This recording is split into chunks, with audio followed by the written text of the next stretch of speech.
Welcome to Thursday Lunchtime Live. Today we are going to be talking specifically about edges. Hang on, Facebook's sending me a message. And Simone has asked or mentioned that one of the most challenging things for her about painting is getting edges right. And Sim, I'm afraid when I saw that, I thought, yeah, it is for me too. Hi Edwina, good to see you. Edges. So what I want to do is we're going to do two things today. We'll talk all about edges, what they do and how we can get better at getting them to do what we want them to do. And then in the second part, I'm going to talk about things that are coming up.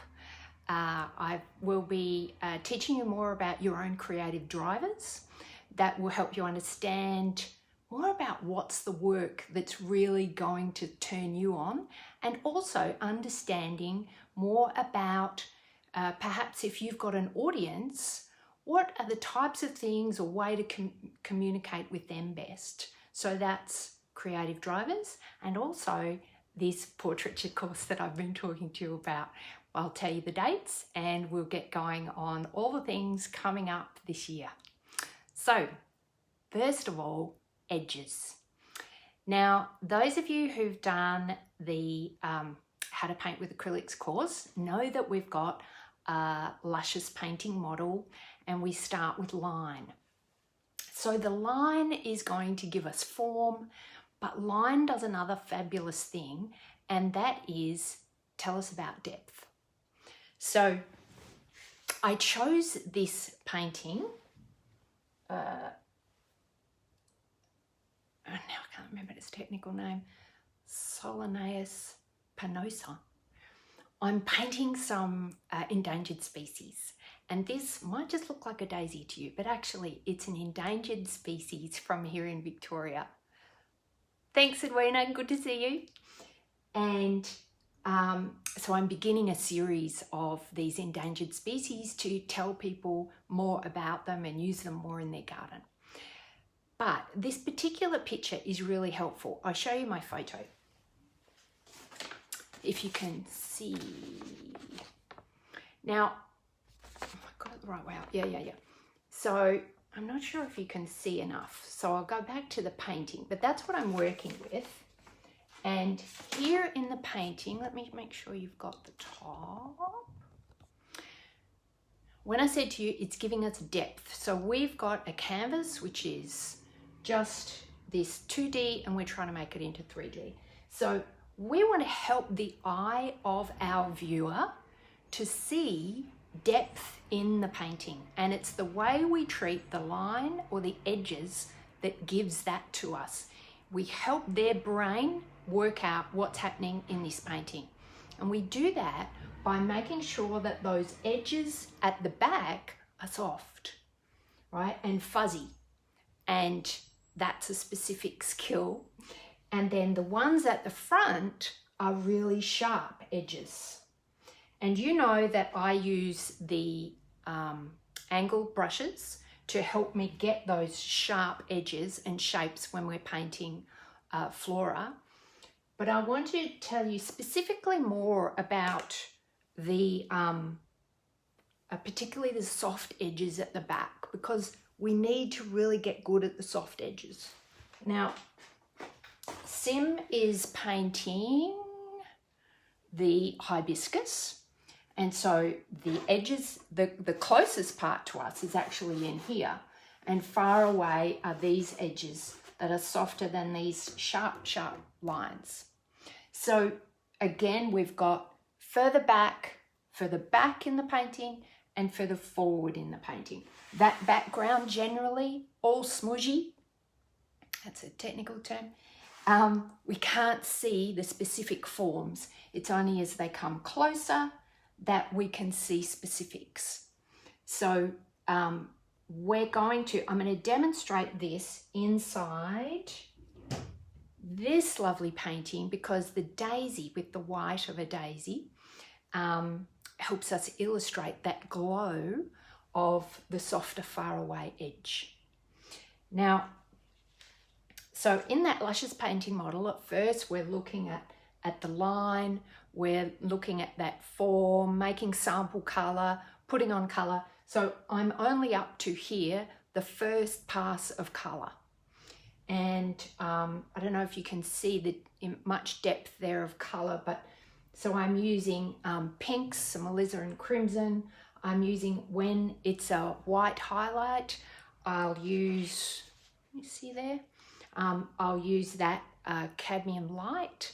With the white, we never, really use white very much, even though I'm painting a white daisy. And here I've just got those simple colors that you'll all be familiar with in the titanium white, some ultramarine blue. I've actually got the Payne's Grey there. Payne's Grey is just a mixture of Mars Black and ultramarine blue. And I'm using it because it's just a tad softer than if I was using black.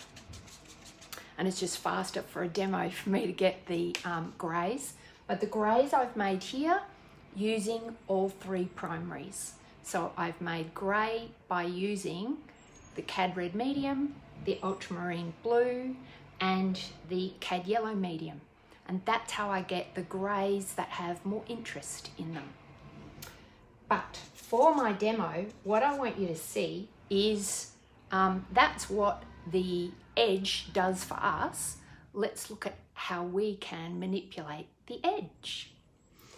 I love, with these angle brushes, I can't help loving, it may not be how you meant to technically do it, but so let me just I start with the lighter color always, and I'm just going to get a tiny bit of that highlight.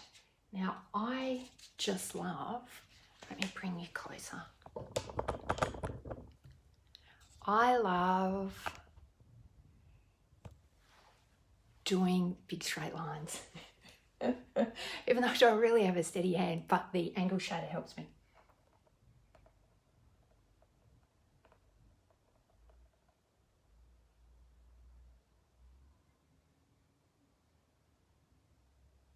So I'm softening it on one side, that line I made, by using that brush there, but I'm leaving it really sharp on the outside edge because that will tell the eye this is further forward. Okay, and then I'll have sharper edges too once I get back to the detail of this center, which I'm going to make more goldy yellow. But let's look at the back. So just as with the folds, those of you who've done, particularly that was our lesson in learning folds, was the Phillip Island hibiscus, which is also an endangered species. And we talked about folds having a hard side and a soft side. The hard side is created where the light hits, and the soft side will be the shadow area. Now, with our petals, in a sense, we've got a similar thing happening. On one side, I've actually got a blue glow, right? That's actually the softer side, and a little bit harder on the other side is the lighter color. So it's consistent across the petal because it's all about where the light is coming from. So if I make a bit of a blue glow, and I'll give you a little, magnificent rule of thumb here that I've probably told you before, but where we go from light to shadow, we get high chroma. So from light to shadow, you actually have a little bit of high color. And that means rather than mixing the blue with white to, that would subdue the chroma, the color, I'm actually going to use a little bit of the blue. So rather than just making a fuzzy edge, I'm actually changing the colors at the edge and have softer lines and colors, and that will help give the visual look of it softening.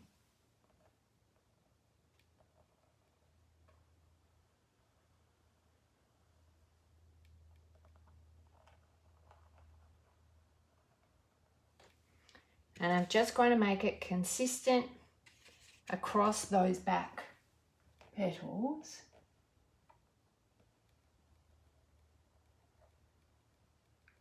And when something's consistent, it's telling a consistent message to the eye of the viewer. I might have to make it a little bit more pronounced so you can see it more. Hi, Deborah.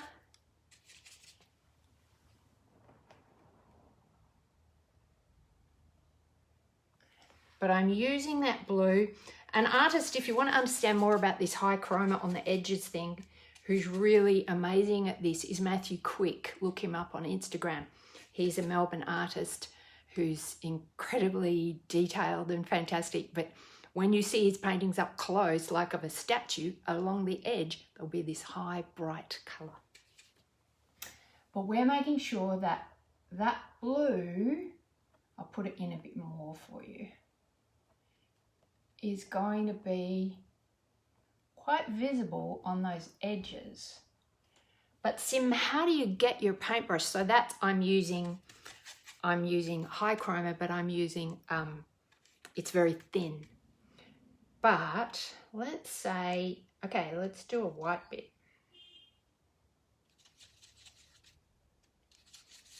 I'm going to do, so this is one of the back petals, and where it joins in here could look like a really hard, sharp line, but I want it to be softer. So first I'm going to put in the paint.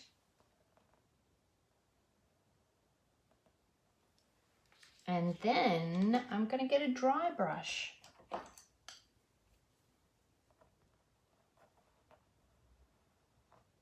To just soften the line. Okay, so coming in with a dry brush, it's how we use the brushes. I want the sharp edge from my angle, right? That's really going to help me make that sharp edge.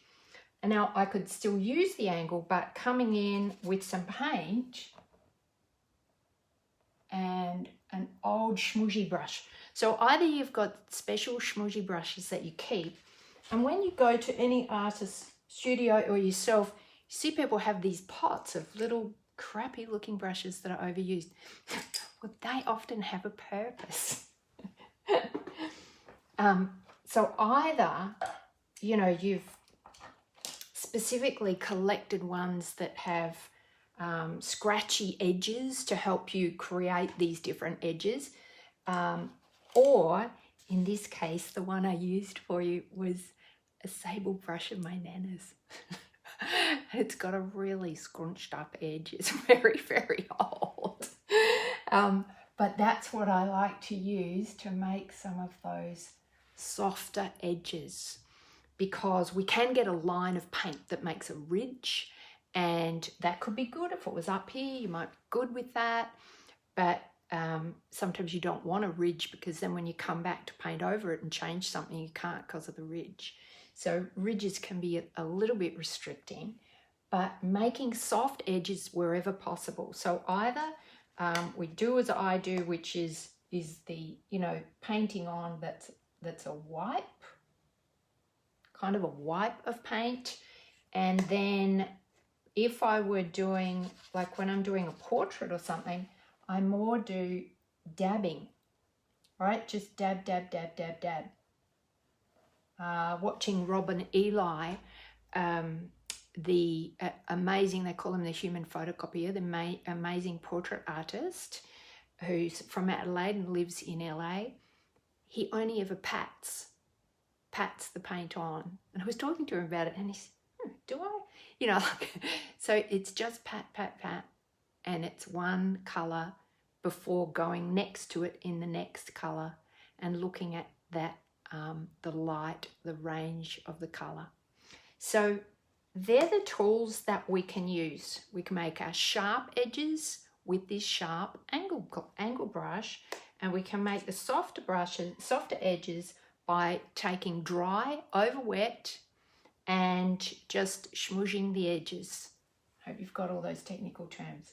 But that's how we can come back in and not sweat so much over making that softer line at the back, because all of these ones have to have softer edges than what I'm doing at the front. So it's a great example of creating that. And then I'll have to have sharp edges coming up in this center that I want to pop forward. And later I've got just very in the background, unclear foliage in the background that's just giving movement and direction to the whole painting. So yeah, that's a little bit more about edges. So I really hope that that answers some of your questions and reservations and maybe lack of confidence, because as we know, really painting is all about confidence and giving it a go. So I encourage you to have your paintings sitting out where you can start. And in this last week, I've even had a bottle of water sitting next to where it works, so I don't even have to go away. If I just see one detail I can work on, I've got some water right there. I can just put one little bit of paint and just have a go. And that's what will get you into engaging with the painting. And when you're engaging with painting from nature, then you're engaging with the world around you, and that helps you engage more with yourself as well. Now, that brings me, just put the paint down, to the second thing I wanted to do. We've talked about edges, and now I just wanted to update you on what's coming up. I've got a little program for you that I will just be sharing with you in the next few weeks about understanding your creative drivers. You know, I so often have people saying, I don't know what to paint next. People get a little bit lost. And that comes from not having clarified your own purpose with the painting and your values in what's happening. So I'm going to show you a broad brushstroke approach. I worked as a communication facilitator for over 20 years, and I've used this approach in many different settings. Even when I went to Columbia University in New York, they were using the same fundamental model. And when I was thinking about creative drivers, I thought, really, I should just use the tools I already know and show you how to understand a little bit more about where you're coming from, because that will help you select the right kind of art that really switches you on, and you'll understand more about why. And that would also help you if you were looking at buying art or having art in your home, because you understand more about your drivers. So that will be coming up just over the next few weeks. I'll be telling you all things about your creative drivers. And in a couple of weeks' time also, we will have the portraiture course. That has been slow in coming. I've been unwell, and I had to just really step back and look after me more. But now I've got the work done, it's ready, I've just got to get it out to you. So if you're wanting to learn more about painting faces, painting people, if you've got grandkids you'd love to paint, if you've got family that you'd love to present them with the joy of a painting, and I'll tell you all more about what portraiture does for people and why it's great. So we have coming up understanding about your creative drivers and also learning about portrait painting, and we'll have more things to do with releasing how to paint with acrylics. So it's going to be an exciting few months coming up, and I hope that helped you understand a little bit more about edges, just breaking it down in something simple to sharp, soft, and how to make that soft with the dry brush and making the fuzzy edges. So great to see you. Keep me, if you want to do these courses, keep me accountable. Talk to me about it. Tell me what you'd like to learn, and I'd love to see you over the next few weeks. Bye.